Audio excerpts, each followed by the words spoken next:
Bonjour à tous et bienvenue sur la chaîne Juris Business. Aujourd'hui, on va parler du rétablissement professionnel. Il peut arriver malheureusement que vous soyez dans une situation dans laquelle vous êtes incapable de payer vos dettes professionnelles. Une des solutions est de faire appel à un tribunal pour qu'il mette en œuvre la procédure de rétablissement professionnel. C'est une aide qui permet aux entrepreneurs individuels et aux micro-entrepreneurs qui se situent dans une situation dans laquelle ils sont en cessation de paiement et pas en redressement judiciaire d'effacer certaines dettes sans forcément passer par une case de liquidation judiciaire. La procédure de rétablissement va réellement viser à sauver votre entreprise. On va déjà voir les bases de la procédure de rétablissement professionnel et progressivement on va détailler. Déjà, tout entrepreneur individuel ou tout micro-entrepreneur qui se retrouve dans une situation qui est délicate va pouvoir faire appel justement à un tribunal pour mettre en œuvre cette procédure. C'est une procédure qui peut s'apparenter à celles qui sont mises en œuvre pour les particuliers lorsqu'ils sont surendettés. Par contre, il y a certaines conditions spécifiques qui sont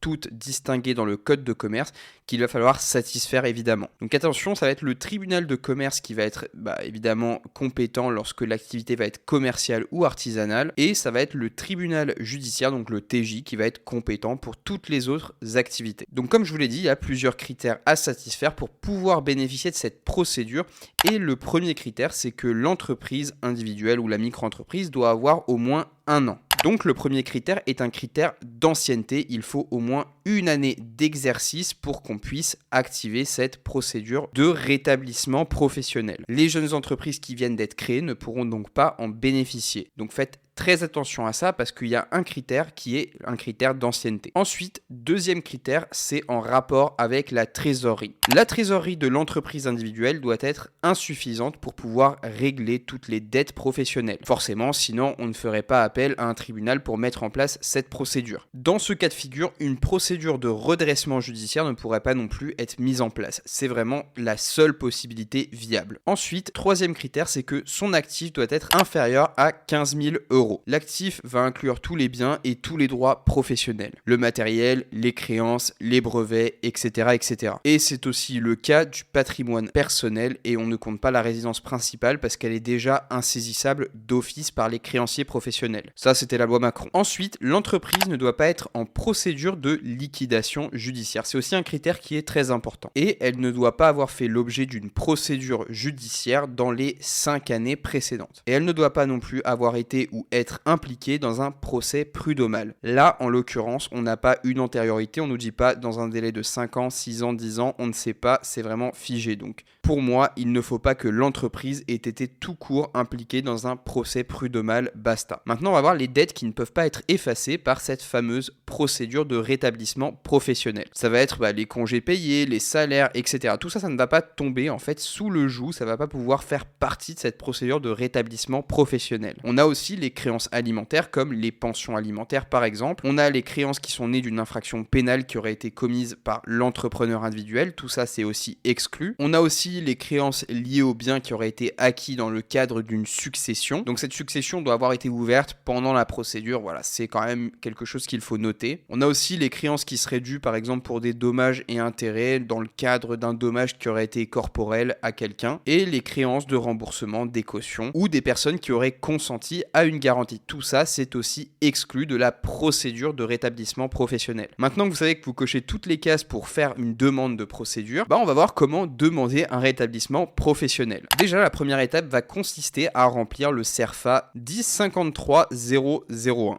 Ce CERFA permet de faire la demande d'ouverture de procédure de redressement ou de liquidation judiciaire avec rétablissement professionnel possible. Cette option est située juste à la fin du document et une fois que vous avez renseigné toutes les informations réclamées, donc l'identification de vous et de votre entreprise, de vos actifs, de vos dettes, l'état de vos trésoreries, etc., il vous faut attester que votre entreprise répond bien aux conditions légales d'éligibilité. Pour les artisans et les commerçants, vous l'adressez directement au greffe du tribunal de commerce et pour les professions libérales, c'est directement au tribunal judiciaire qu'il va falloir aller s'adresser. C'est une procédure qui va être ouverte ouverte pendant un délai de 4 mois et un juge va être nommé pour traiter le dossier et il va évaluer différents points. Il va évaluer le montant global du passif, donc des dettes que vous avez, et il va évaluer le montant des actifs que vous avez également. Un mandataire judiciaire va être nommé pour assister le juge tout au long de la procédure et il va avoir un travail bien spécifique. Il va informer les créanciers et leur demander de communiquer dans un délai de 2 mois le montant de leurs créances